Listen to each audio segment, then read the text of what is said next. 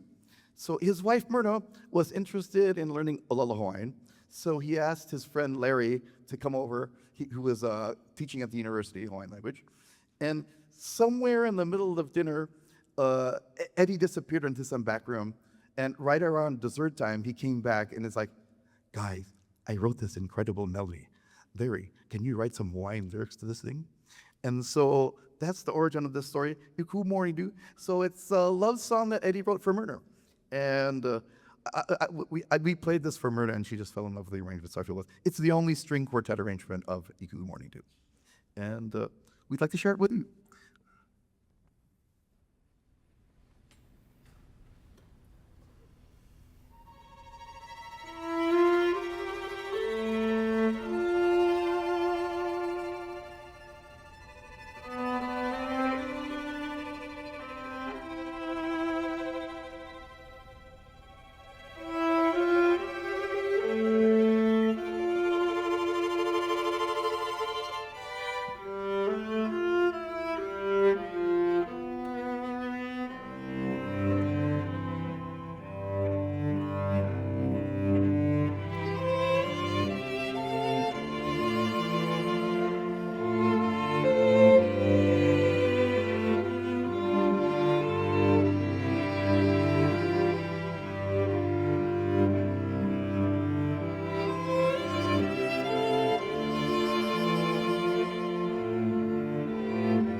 You heard Dwayne Padilla, the quartet's violist, introducing the song, and he was joined by violinists Manwen Lo and Eric Silberer and cellist Joshua Nakazawa. If you'd like to watch the Mana Music Quartet's full performance, which included a beautiful lineup of Queen Liliuokalani's compositions, head on over to kahilu.tv. We'll be right back with a mo'olelo about a musician figuring out exactly what kind of musician he wants to be.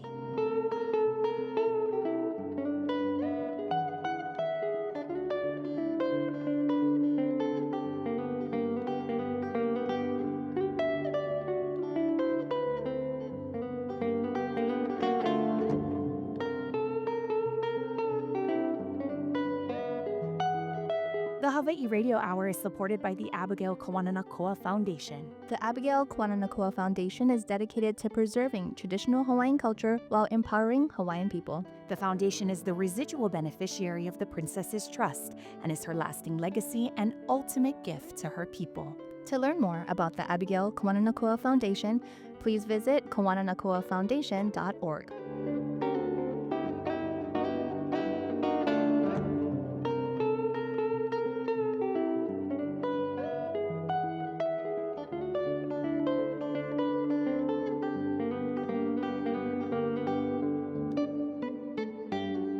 We'll return in just a moment. Aloha, welcome back to Kahilu. This coming Saturday, June 21st, is the summer solstice, the longest day of the year. It's also Make Music Day, which is celebrated across the Honua, and it's simply a day for people to grab their instruments, head outside to play music in their villages, towns, and cities. The idea began in France as Fête de la Musique and has spread globally.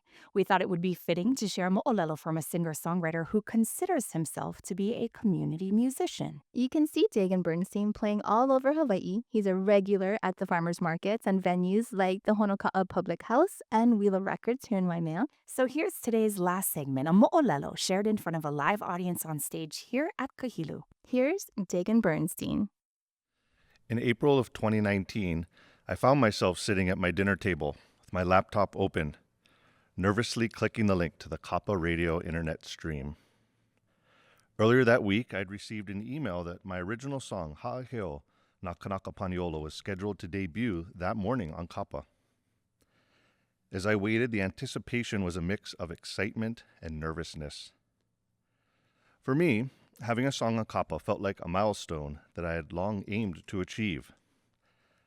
It was a validation of my efforts, a personal accomplishment that I had been craving and working towards. And here I was, about to have a song that I wrote play on the radio at 10 a.m. that Sunday morning. I listened to the first chords of the song resonate through the computer speakers, but the feeling that washed over me was completely unexpected. It wasn't an ego boost or a check mark of a personal goal that I had been yearning for. Instead, I experienced something far deeper. It was a connection. It was pilina. I wasn't thinking about what I had achieved. I was thinking about this mele that was now weaving itself into the rhythm of everyday life here on Hawaii Island. I had these visions of this song accompanying someone as they took a drive down to Honaunau Bay in South Kona, or playing in someone's kitchen in the background as a meal was being prepared, or possibly drifting from a portable radio tucked into a beach bag as someone made their way to their favorite spot. Realizing that my music was now part of that fabric wasn't about me being on the radio. It was about the song joining the collective pulse of island life. And this in turn made me reflect on my responsibility as a musician and reflect on my kuleana.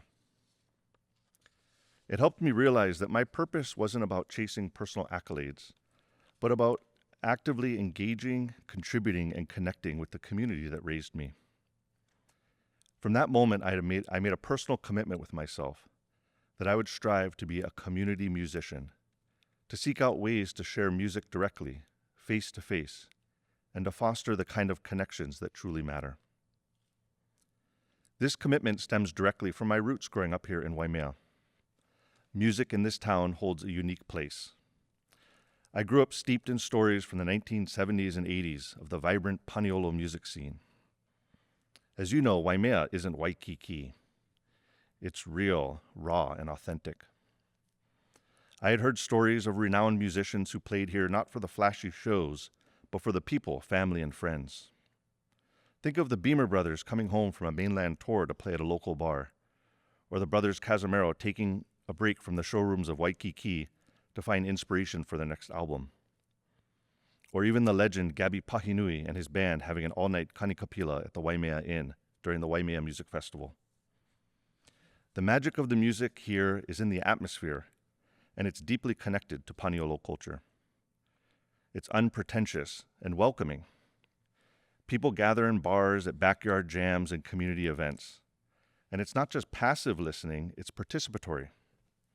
Folks sing along, pull out an ukulele or guitar to join in as guest artists, or dance a spontaneous hula. And I was lucky to witness the continuation of this legacy in the 2000s during my time playing with Brada Smitty. Legends of Hawaiian music who happened to be passing through Waimea were drawn to Smitty for that authentic sharing of music without pretension. But in the last 10 years or so, we've seen that energy fade away.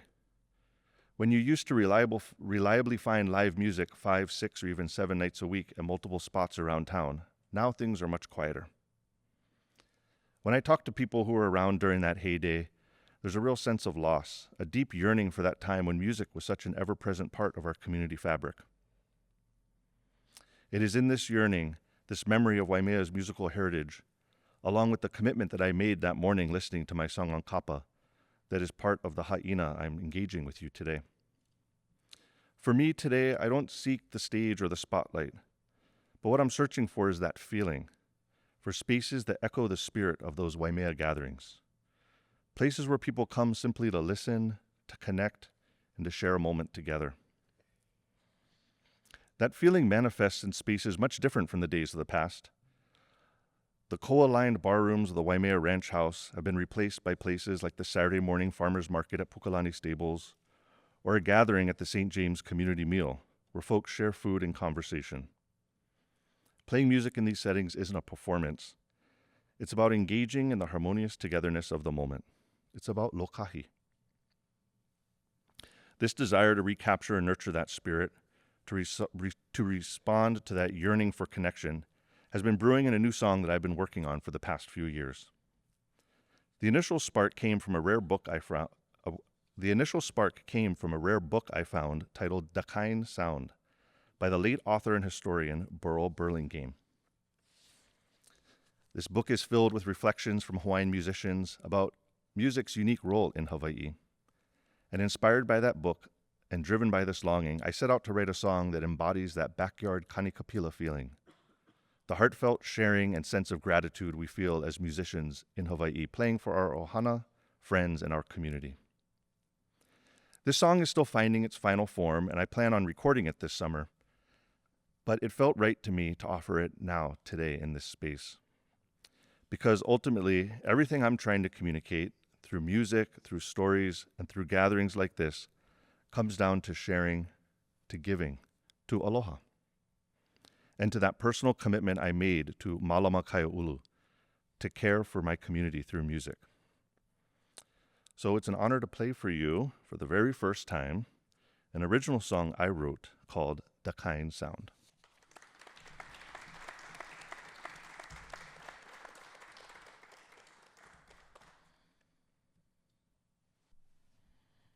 I literally just wrote this, so I still need the words, so e kalamai about that.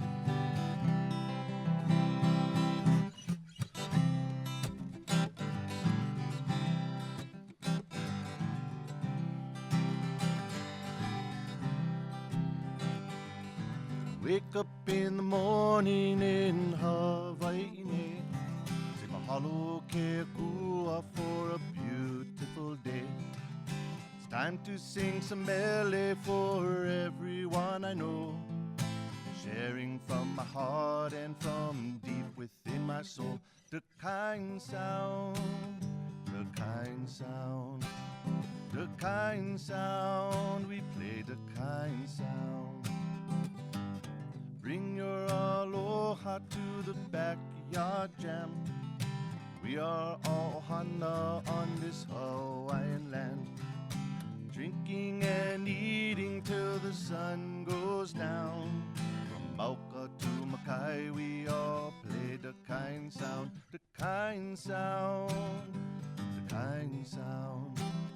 the kind sound, we play the kind sound.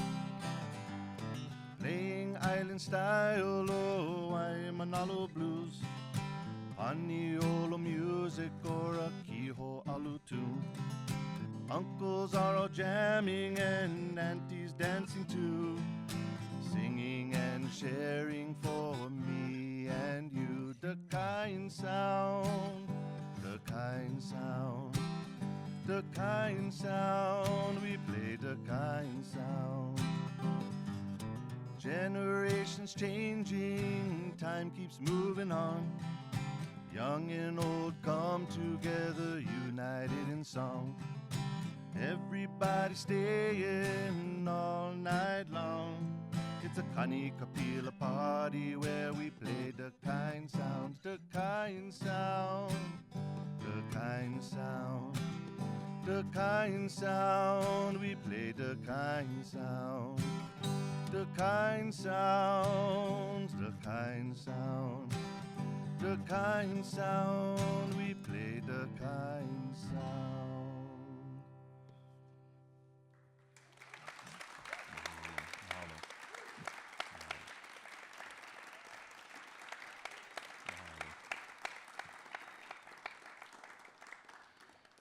Thank you. I'm Dagan, and I'm from Waimea. Dagan Bernstein was a storyteller here, and we plan on hearing more stories from our island home recorded on the stage in front of a live audience. And don't forget, Make Music Day is next Saturday, so grab your uke, your trombone, your ipu, or any instrument that you love, and find some friends and kani kapila. Yeehaw!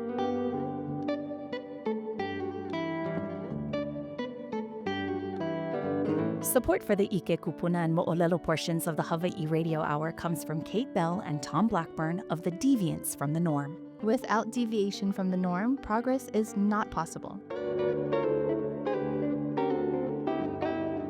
Be sure to follow us on social media at Hawai'i Radio Hour. Also look for us on Instagram and YouTube, and also Spotify.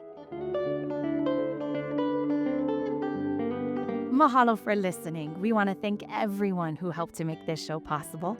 The Mana Music Quartet, Uncle Chuck Leslie, and Dagan Bernstein for getting in front of the microphone. Behind the scenes, we also want to mahalo all the amazing people here at Kahilu. A special mahalo to our lovely Hawaii Storytellers Fellows, Jillian Santiago and Mahilani DuPont, for their help producing this week's shows. And if you're away from the islands but don't want to miss out on performances at Kahilu, just go find all the shows on Kahilu TV, kahilu.tv. Here on the show, we say e ho'olohe I ko kako moku, listen to our island home. So as we leave you, we're going to be listening to some sounds of our island home. E ho'olohe I ko kako moku. Ohuiho and aloha.